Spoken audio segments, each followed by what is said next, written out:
অনেক রকম করেই তো মাছ ভাপা করে খেয়ে দেখেছেন। একবার এইভাবে মাছ ভাপা করে খেয়ে দেখবেন। এই রেসিপিটা যদি থাকে গরম গরম ভাতের সাথে, তাহলে আর কোনো কিছুই লাগবে না, এটা দিয়েই এক থালা ভাত খাওয়া হয়ে যাবে। Welcome to my channel BA food কিচেনে।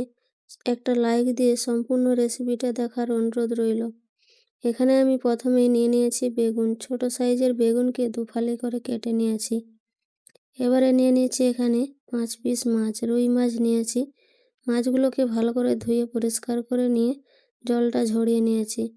এবারে দিয়ে দিচ্ছি এর মধ্যে লবণ আর হলুদ, আর দিয়ে দেবো এখানে এক ফালি এখানে লেবু নিয়েছি। লেবুটা আমি এখানে নিচড়ে দিয়ে দিচ্ছি। আপনারা চাইলে এখানে ভিনেগারও দিতে পারেন। লেবুটা দিলে মাছের যে গন্ধটা থাকে সেই গন্ধটা চলে যায়, আর মাছটা খেতেও কিন্তু তখন টকটক ভাব লাগে, খেতে কিন্তু দারুণ হয়। এবারে সব কিছুকে ভালো করে মাখিয়ে আমি 10 মিনিট রেস্টে রেখে দেব। হাতে যদি সময় থাকে আরও কিছুক্ষণ এটা রেখে দিতে পারেন। এবার কড়া বসিয়ে আমি এখানে দিয়ে দিচ্ছি কড়ার মধ্যে সরষের তেল। গ্যাসের ফ্লেমটা হাই করে এখানে তেলটাকে ভালো করে গরম করে নেব। তারপর দিয়ে দিচ্ছি এখানে 1/2 চামচ কালো জিরে। কালো জিরে ফোড়নটাকে ভালো করে ভেজে নেব। তারপর দিয়ে দিচ্ছি এখানে পেঁয়াজ কুচি।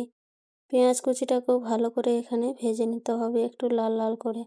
পেঁয়াজটা যখন ভালো করে ভাজা হয়ে যাবে, তারপর দিয়ে দেবো এখানে মাছ আর বেগুন যে মেখে রেখেছিলাম।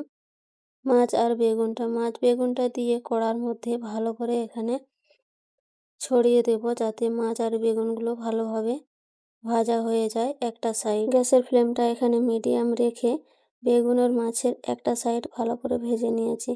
তারপর উল্টে দেব মাছগুলোকে। উল্টে দিলে আরও একটা সাইড ভালো করে ভাজা হয়ে যাবে। এভাবে যদি মাছগুলো ভাজা হয়ে যায় তাহলে কিন্তু মাছের যে গন্ধটা থাকে সেই গন্ধটা থাকে না। আর যারা কাঁচা মাছ একেবারেই খেতে পছন্দ করে না, তারা কিন্তু এইভাবে ভাপাটা বানিয়ে খেতে পারেন। এবারে দিয়ে দিচ্ছি এর মধ্যে 3 চামচ আমি সাদা সর্ষে বেটে রেখেছিলাম, সাদা সর্ষে দিয়ে দিলাম এখানে। আপনারা চাইলে এখানে পোস্তও এর সাথে দিতে পারেন। এবারে আমি মিক্সিটা ধুয়ে বেশি পরিমাণেই জলটা দিয়ে দিলাম। এখানে আমি রান্নার জন্য যে যতটা জল লাগবে ততটা পরিমাণেই দিয়ে দিয়েছি। এবারে দিয়ে দিচ্ছি এখানে 1/2 চামচ হলুদের গুঁড়ো, 1/2 চামচ লঙ্কার গুঁড়ো দিয়েছি, 1/2 চামচ জিরের গুঁড়ো। এবারে দিয়ে দিচ্ছি একটা মিডিয়াম সাইজের কেটে রাখা টমেটো, আর দিয়ে দিয়েছি এখানে কয়েকটা কাঁচা লঙ্কা টুকরো করে রেখেছিলাম। এবারে সব কিছুকে ভালো করে মিশিয়ে নেব। তারপর গ্যাসের ফ্লেমটা এখানে মিডিয়াম রেখে এটাকে আমি ঢাকা দিয়ে 5 মিনিট মতো রান্না করে নেব। এখানে আমি দিয়ে দিচ্ছি লবণ। লবণটা প্রথমে দিতে ভুলে গিয়েছিলাম, তাই এখানে লবণটা দিয়ে দিলাম।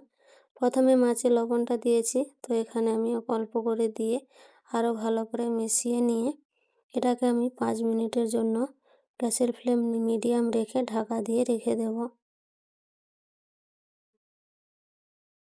5 মিনিট পর ঢাকাটা খুলে নিচ্ছি।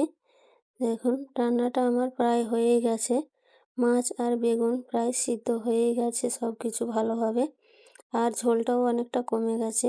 এবারে সব কিছুকে ভালো করে একবার উল্টে পাল্টে মিশিয়ে নেব।